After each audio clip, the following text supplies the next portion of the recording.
Last week, health officials found a small trace of red tide along Siesta Key. Now researchers from Mote Marine are hoping to use the outbreak as a real-life science lab. SNN Local News 6 reporter Grant Boxleitner is live on Siesta Key with more. Good evening, Grant.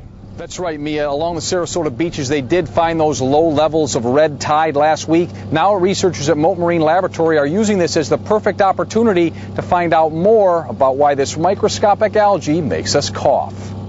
On Siesta Key, researchers from Mote Marine Laboratory are learning more about how red tide affects people on the beach.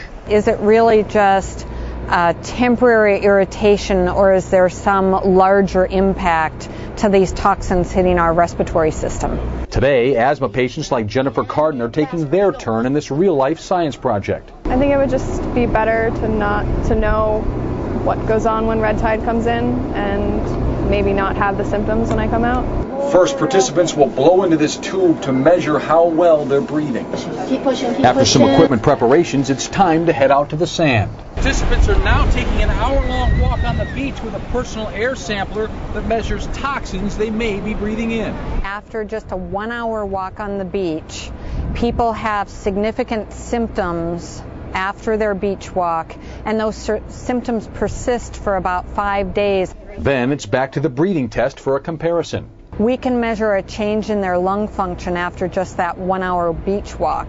A robot named Piper is gathering air samples close to the ground. Results researchers say will be useful to measure red tide's effect on young children, all part of the ongoing effort to better understand this toxic organism. So that we can work with our colleagues at Department of Health to give a good public health message and keep everybody healthy when we have red tide in town. And as far as today's testing goes, it will be several weeks, researchers say, before they learn how toxic this air was that was in these samples today. Reporting live on Siesta Beach, Grant Boxleitner, SNN Local News 6. Mia, back to you. And Grant, I know that Mote Marine has been researching red tide for many years. Have they made any findings?